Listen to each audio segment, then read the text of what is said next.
Hello and welcome to your astrological vibrations for Saturday, October 27th and Sunday, October 28th, 2018 by Gaia Blooming.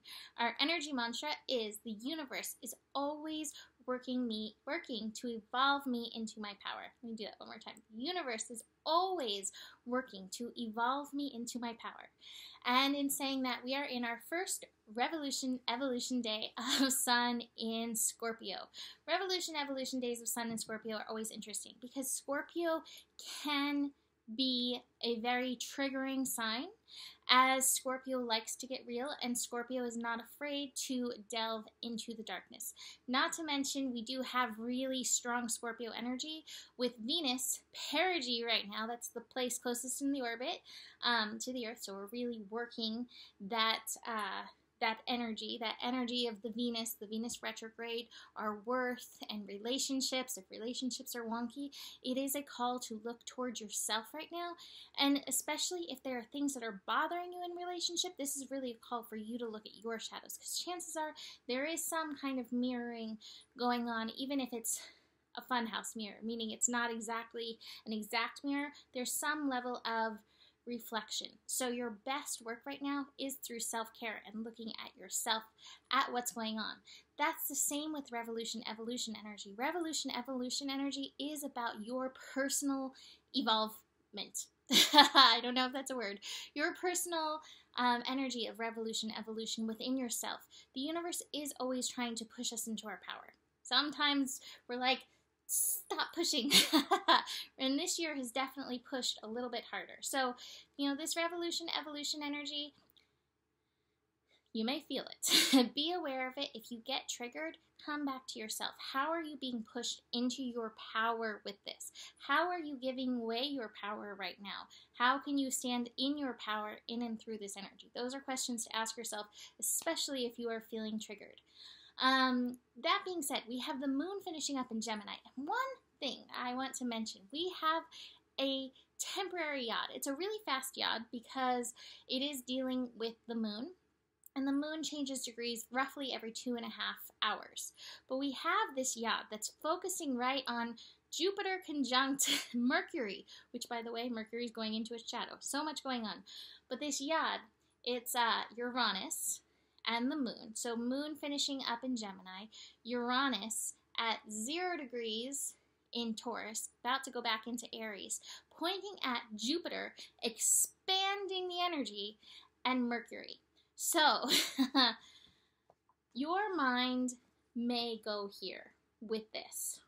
Overdrive from thinking, feelings going on, feeling, thinking going on, believing too many of the stories in your head, believing the triggers that you do not have that power, not understanding your worth, or believing somebody who doesn't, honor your worth. All of this energy is definitely going to be expanded, and even more so triggering in and through this. You are responsible in and through this to bring your own light. You are responsible in and through this to do your shadow work. And just for a note, those with yods in your chart, what I've been seeing, Joe has a yod, is that yod holders seem to feel these energies even more strongly. So if you are somebody who's done a reading with me and you have a yod, just be very aware of this. Take your monkey out for a walk. Put down the fire. Do not juggle the fire. Put that down. Tend to your volcanoes. Take your monkey out for a walk and notice where your head's doing this. Rather, see how you can be with yourself and be with these intense energies. All right. So the moon will be finishing up in Gemini, like I said, through Saturday. Moon in Gemini is going to square Neptune. This is 13 degrees, so this is also another one of those Uranus energies, evolution, revolution energies. This square, sometimes I think it's frustrating to hear I don't want to call it airy-fairy, because it's really not, but to hear the light things like, well, you plan this path and you can do it, and oh, funhouse mirror resonance. I understand that can be really frustrating, some of these spiritual concepts.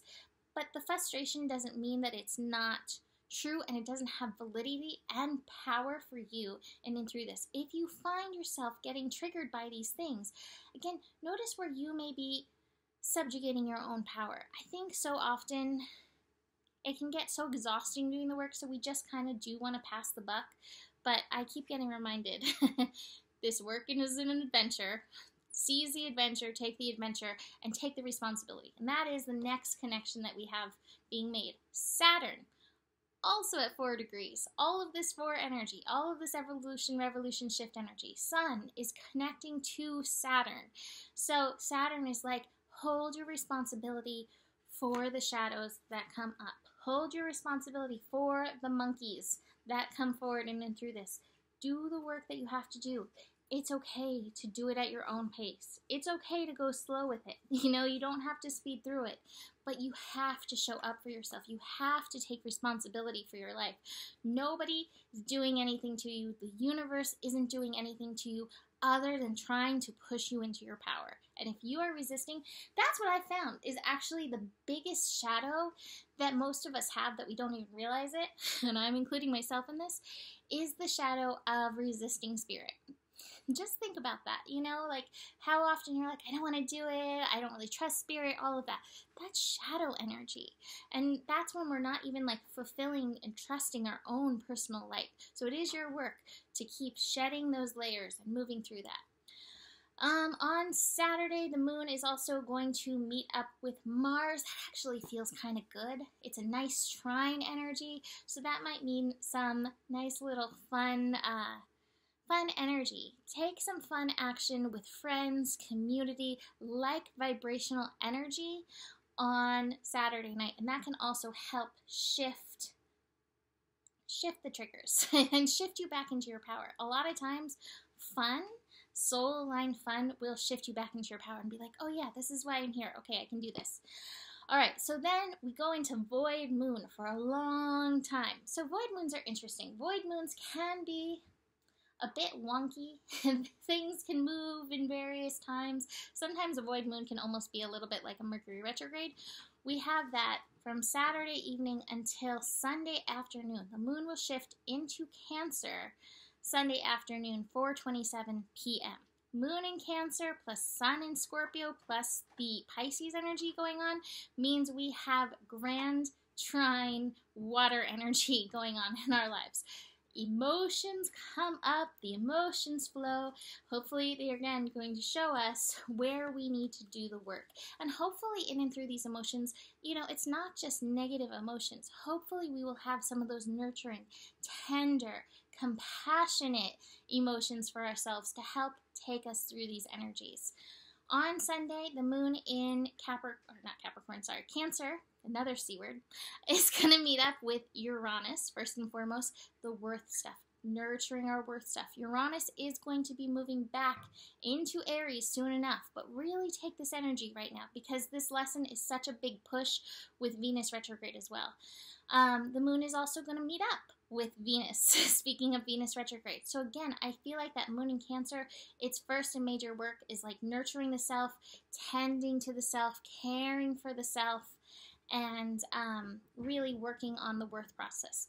The last thing that I want to reiterate is that we are entering Mercury retrograde shadow period. So we're not in retrograde yet. We're in the shadow period before retrograde.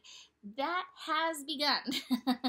Jupiter and Mercury hanging out at those final degrees. So Mercury's like, this is so important. These lessons, these final degrees of Scorpio are so important. I am coming back here. So pay attention to what shadows are coming up because Mercury will be back. All right, besides that, you can book a reading with me.